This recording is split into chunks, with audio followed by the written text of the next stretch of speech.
Good morning, students. Today you have to discuss refraction through prism. Refraction through prism, and before that, you should be knowing about prism. I think you have seen prism, and prism is the refracting surface bound by two plane surfaces. That two refracting, actually, how many phase surfaces are there on the prism? That you just remind it here. Uh, the this side, the rectangular surfaces, two rectangular surfaces, and that another is the base. मतलब we are having the three rectangular surfaces and two triangular surfaces.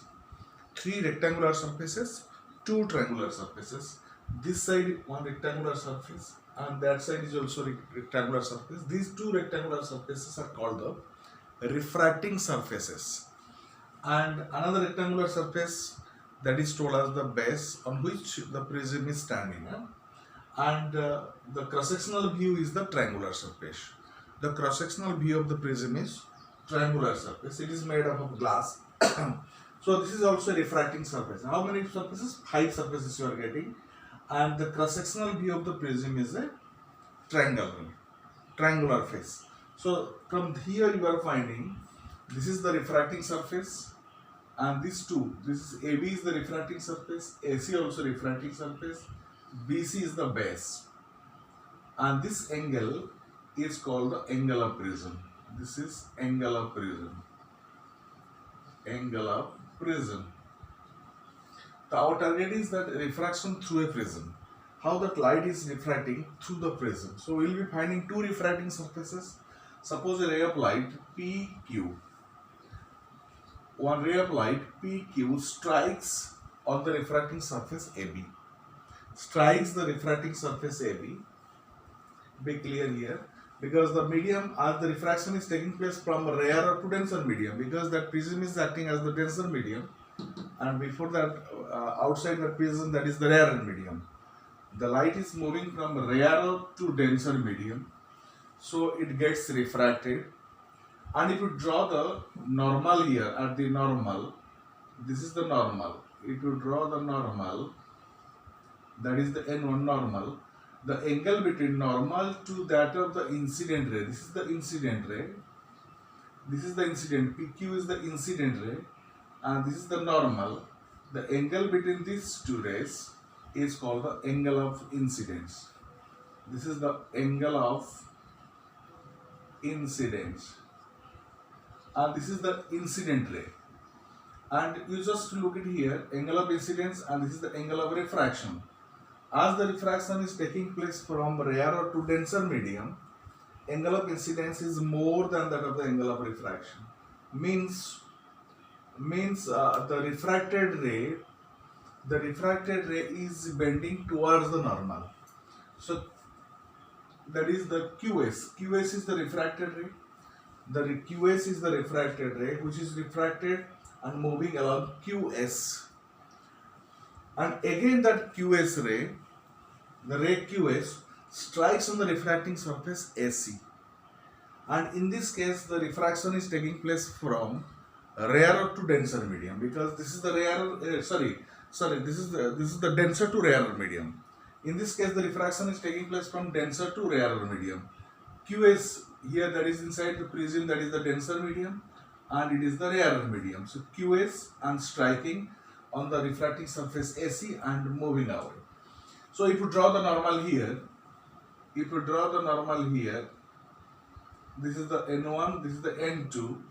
So you just mind it, this is the incident ray and this is the refracted ray.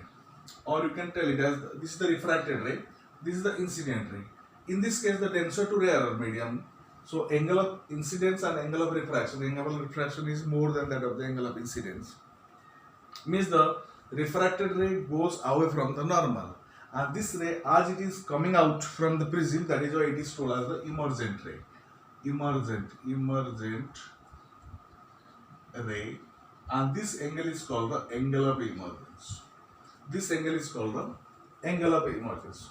So you are finding this angle, that is PQN1 angle is the angle of incidence. This is the angle of incidence. This is the incident ray. This is the angle of incidence.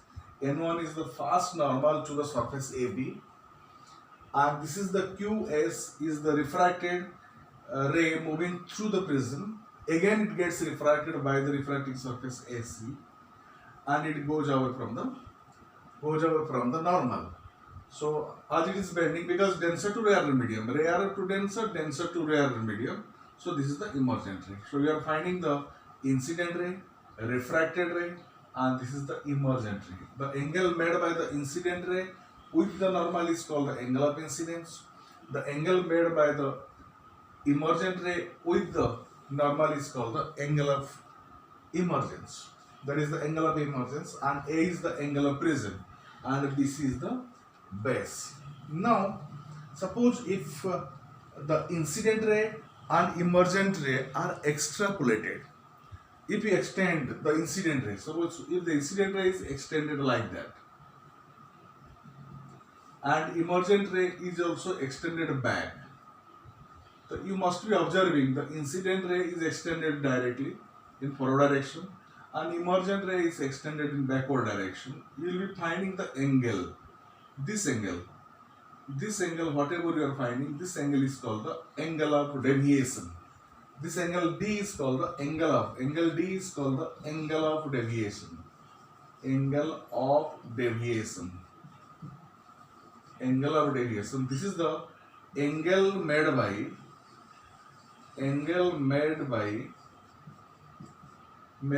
incident ray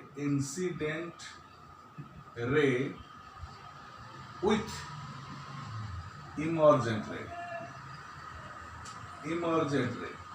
So this is called the angle of deviation. Actually what happens here, suppose the incident ray is moving along this way,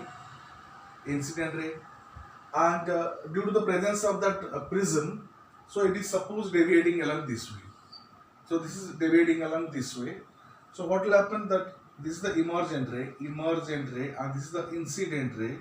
The angle between the emergent original path to the deviated path.